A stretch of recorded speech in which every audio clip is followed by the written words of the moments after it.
함께 사도신경으로 우리의 신앙을 고백하도록 하겠습니다. 나는 전능하신 아버지 하나님 천지의 창조주를 믿습니다. 나는 그의 유일하신 아들 우리 주 예수 그리스도를 믿습니다. 그는 성령으로 잉태되어 동정녀 마리아에게서 나시고 본디오 빌라도에게 고난을 받아 십자가에 못 박혀 죽으시고 장사된 지 사흘 만에 죽은 자 가운데서 다시 살아나셨으며 하늘에 오르시어 전능하신 아버지 하나님 우편에 앉아 계시다가 그로부터 살아있는 자와 죽은 자를 심판하러 오십니다. 나는 성령을 믿으며 거룩한 공교회와 성도의 교제와 죄를 용서받는 것과 몸의 부활과 영생을 믿습니다. 아멘. 찬송가 391장, 이 시간 함께 찬송가 391장 오 놀라운 구세주 예수 내 주 함께 찬송하겠습니다. 찬송가 391장입니다.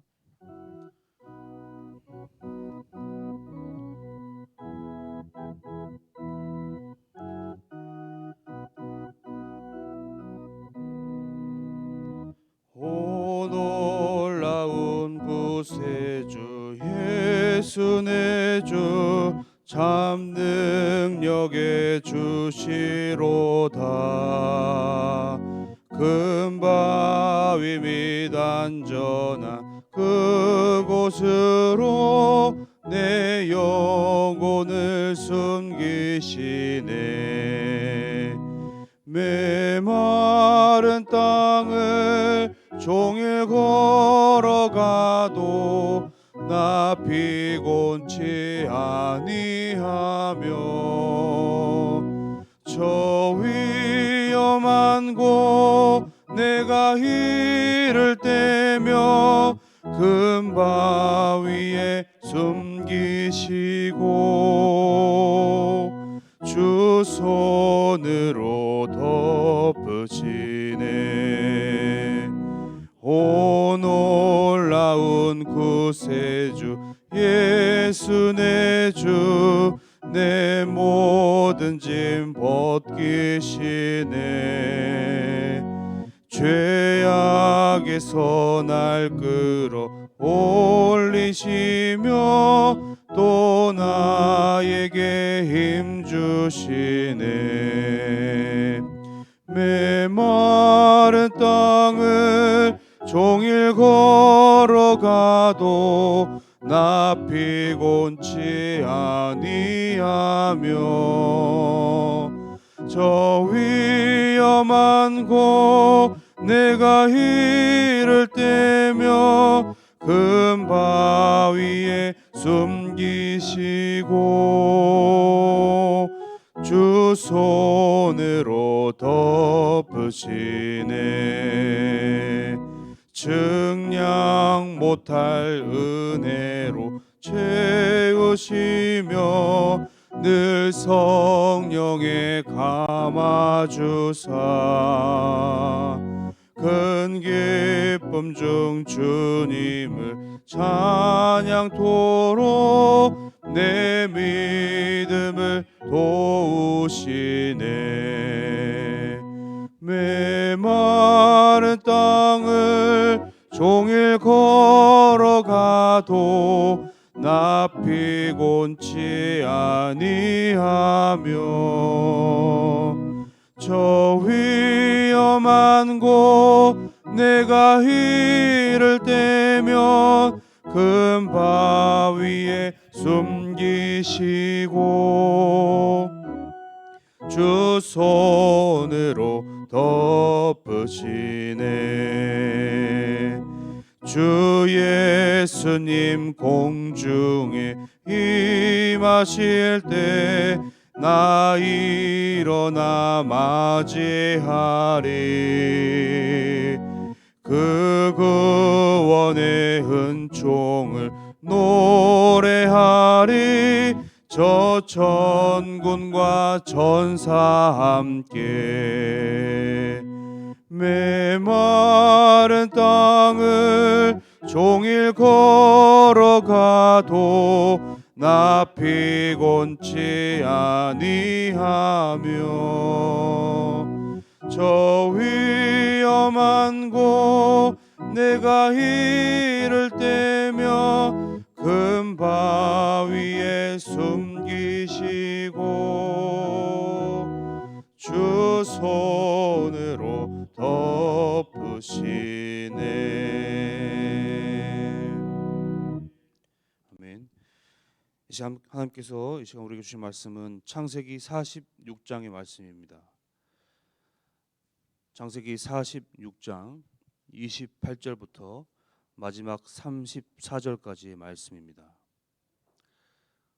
창세기 46장 28절부터 34절까지의 말씀을 교독하시고 마지막 절을 합독으로 읽겠습니다. 이 야곱이 유다를 요셉에게 미리 보내어 자기를 고센으로 인도하게 하고 다 고센 땅에 이르니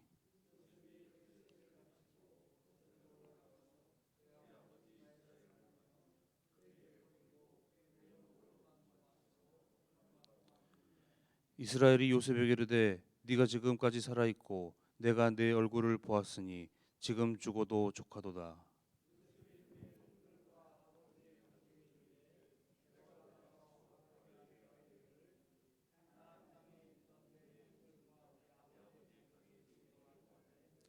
그들은 목자들이라 목축하는 사람들이므로 그들의 양과 소와 모든 소유를 이끌고 왔나이다 하리니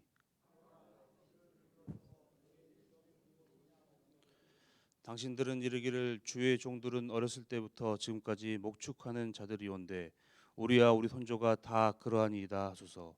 애굽 사람은 다 목축을 가증히 여기나니 당신들이 고센 땅에 살게 되리이다. 아멘. 보신 분도 계시겠지만 예전 TV를 통하여서 이산가족 상봉 현장을 본 적이 있습니다. 꿈에 그리던 부모님과 형제 자매를 만나면서 몇십 년 만에 이제 서로의 가족이 맞는지 확인하고 또 눈물로 상봉하는 모습을 보면서 저 또한 마음이 찡했던 기억이 있는데요. 하지만 더 안타까웠던 것은 이렇게 몇십 년 만에 만났는데 함께할 시간은 한정되어 있었다는 것입니다.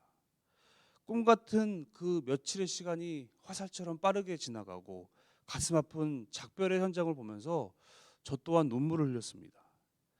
다들 연세는 많으셔서 살아서 다시 가족을 볼 수 있을까 하는 그런 안타까움의 눈물이겠죠. 오늘 본문에서도 23년 만에 아버지와 아들의 상봉이 이루어지고 있습니다. 바로 야곱과 요셉의 만남입니다. 하지만 이들의 만남은 이상 가족들처럼 그 시간이 한정되어 있지 않습니다.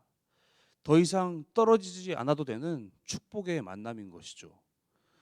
28절에 요셉과의 상봉을 앞두고 아버지 야곱은 유다를 먼저 보내어서 자신과 가족이 살아갈 그 고센 땅에 먼저 보내게 됩니다.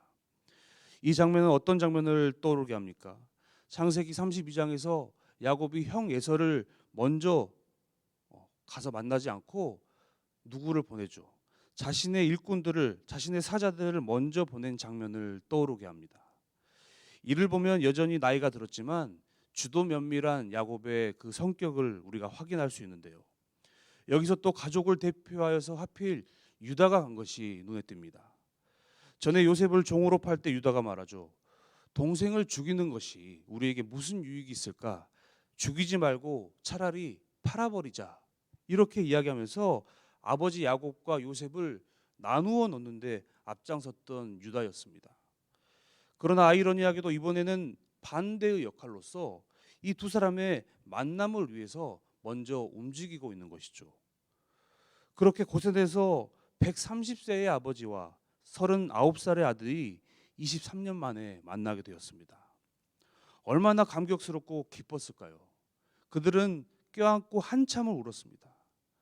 이들이 지금 흘리는 이 눈물은 그동안의 모든 그리움과 아픔을 씻어내는 그러한 눈물이었고 지금까지 여기까지 인도하신 하나님께 대한 감사의 눈물이었을 것입니다. 주위에 있는 다른 형제들과 가족 역시 이 두 사람의 만남과 이 두 사람이 흘리는 눈물을 보고 똑같이 눈물을 흘렸을 것입니다. 아버지 요셉은 말하죠. 네가 지금까지 살아있고 내가 내 얼굴을 보았으니 지금 죽어도 족하도다. 지금 요셉이 타고 온 으리으리한 수레, 만일 데리고 온 그 시중들, 그리고 애굽이라는 이 강대국의 총리, 이런 외적인 직함 등은 전혀 요셉에게 야곱에게 의미가 없었습니다. 지금 아버지 야곱에게 가장 기쁨을 주는 것은 오직 하나, 요셉의 얼굴을 보는 것, 그거 하나뿐이었습니다. 요셉은 아버지와의 그 재회의 기쁨을 뒤로 한 채 이제 가족들에게 주지시켜야 할 것이 있었습니다. 그것은 바로를 만나게 될 때에 그 바로의 질문에 어떻게 대답할지를 알려주는 것이었죠. 본문 33절과 34절에 요셉이 말합니다. 바로가 당신들을 불러서 너희의 직업이 무엇이냐 묻고는 당신들은 이르기를 주의 종들은 어렸을 때부터 지금까지 목축하는 자들이온데 우리와 우리 손조가 다 그러하니이다 하소서. 이렇게 대답하라고 알려주죠. 실제로 이스라엘 민족은 아브라함 때부터 대대로 목축업을 했습니다. 가나안 땅의 기후와 환경에는 목축이 적합했기 때문이죠. 야곱도 라반 밑에서 오랜 시간 동안 목축을 하였고 야곱의 아들들도 양을 쳤습니다. 지금 가족과 상봉한 지 얼마 되지 않아 언뜻 우리가 보기에는 냉정한 요셉이다라고 생각할 수 있지만 이 요셉은 재회의 그 기쁨 속에서도 철저히 이 하나님 언약 중심의 생각을 했습니다. 그는 그의 조상 아브라함, 이삭, 야곱과 맺은 그 하나님의 언약을 기억하고 있었던 것이죠. 히브리 자손들이 이방 땅에서 400년간 종살이를 할 것이고 객이 될 것이고 그리고 다시 돌아가게 될 것임을 떠올리면서 그 언약 속에서 자신이 해야 할 역할이 무엇인가를 생각했던 것입니다. 요셉은 연로한 아버지를 포함하여 굳이 애국까지 이 먼 곳까지 가족들을 부르지 않고 양식을 그냥 가나안에 올려 보내는 방법도 생각할 수 있었을 것입니다. 아니면 여태까지 자신의 어떤 하나님이 주신 지혜와 정책으로 인하여서 그 많은 비축해 놓은 그 곡식을 가지고 자신 역시 가나안으로 복귀해서 남은 여생을 편안하게 즐겁게 가족들과 함께 보낼 수도 있었을 것입니다. 하지만 요셉은 자신과 가족의 안위보다 하나님의 뜻을 이루어 드리는 쪽을 선택한 것입니다. 그렇게 가족들을 정착시키려는 곳은 어디입니까? 34절에 보니까 땅의 언덕이라는 의미를 갖고 있는 고센이라는 지역입니다. 하필 요셉은 그 많고 많은 지역 중에 이 지역을 이 가족들이 살 곳으로 염두하였을까요? 고센은 애굽 본토의 외곽 지역이며 또한 나일강과 가까워서 땅이 비옥했습니다. 그러므로 목축하기에 적합한 땅이었습니다.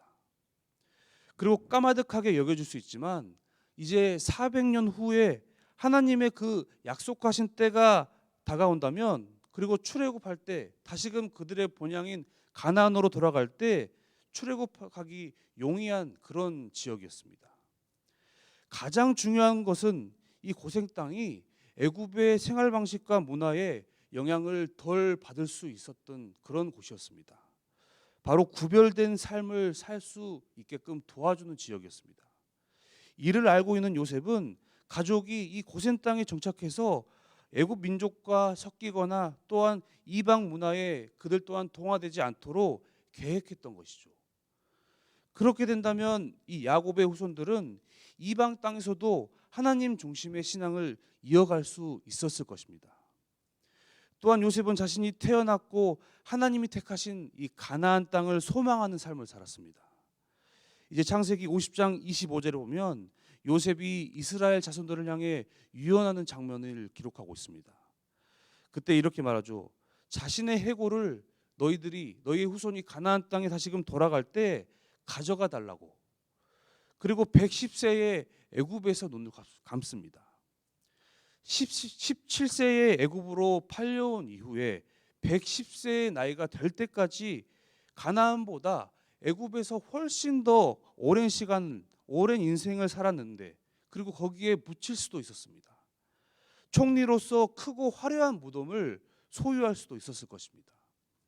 하지만 그의 마음은 언제나 하나님께서 약속하신 가나안에 있었습니다. 따라서 죽은 후 자신의 시체라도 그곳에 옮겨져서 그곳에 묻히기를 원한 것이죠. 결국 360년 후 여호수아 24장 32절에 보면 이 출애굽한 이스라엘 백성들이 그 요셉의 뼈를 가져다가 세겜 땅에 장사하였다라고 성경은 말합니다. 그들의 본향인 이 가나안을 소망하는 것은 요셉뿐만이 아니었습니다. 지금 눈물로 상봉하고 있는 아버지 야곱도 그랬습니다. 47장 30절에 보면 야곱이 이제 147세의 나이로 눈을 감을 때 자신을 조상의 묘지에 장사하라고 유언합니다. 이와 같이 야곱과 요셉이 가나안 땅을 소망하는 이 마음은 지금 이 땅을 딛고 살아가는 우리가 가져야 할, 성도가 가져야 할 모습인 것입니다. 하나님을 믿고 섬기는 성도의 죽음은 슬픔과 절망을 넘어서서 천국의 기쁨과 소망을 가져야 하기 때문입니다. 우리도 이 세상이 본향이 아닙니다.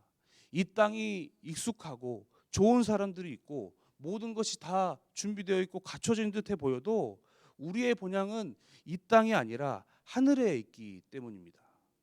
때가 되면 누구든지 갈 준비를 해야 합니다. 그것은 순서가 없습니다. 특히 예수 그리스도의 십자가 보혈의 은혜를 입은 우리, 예수 그리스도의 재림의 약속을 받은 우리는 지금 이 애국과 같은 이 세상의 삶에 취해서 하나님의 그 나라에 대한 소망을 잃지 않아야겠습니다.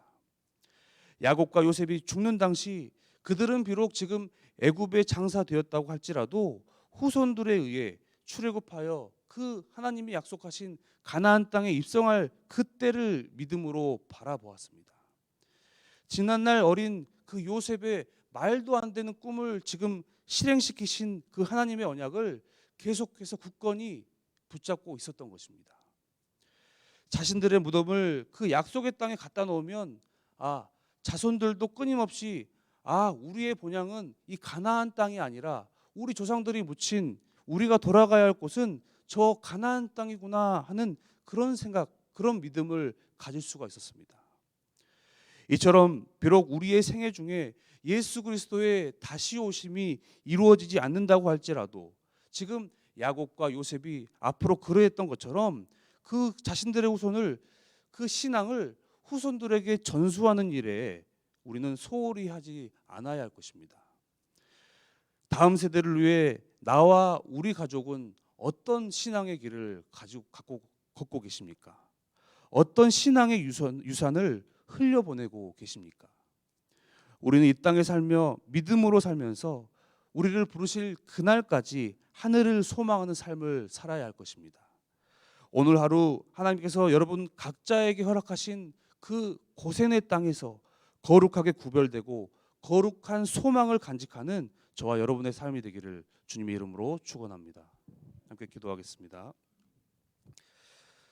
지금까지 우리를 이끄시고 붙드신 하나님의 이름을 찬양합니다. 우리의 인생을 돌아볼 때 모든 것이 하나님의 은혜였음을 고백합니다.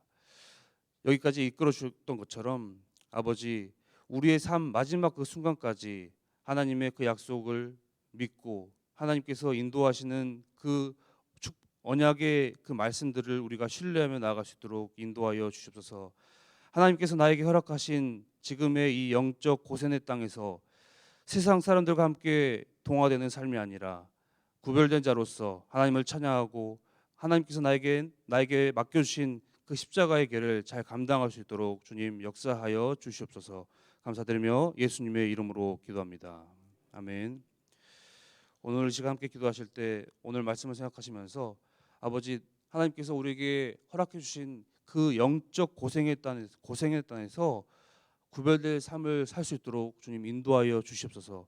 하나님의 자녀로서 세상 사람들과 함께 삶을 살아가지만 동화되지 않고 하나님께서 우리에게 기대하시는 그 약속을 믿고 거룩함과 순결함으로써 삶을 살아갈 수 있도록 주님 역사하여 주시옵소서. 이렇게 기도하시고 또 각자의 기도의 제목으로 기도하시고 자유롭게 돌아가도록 하겠습니다. 함께 기도하겠습니다. 사랑하는 주님, 우리를 자녀로서 불러주시고 십자가의 은혜 가운데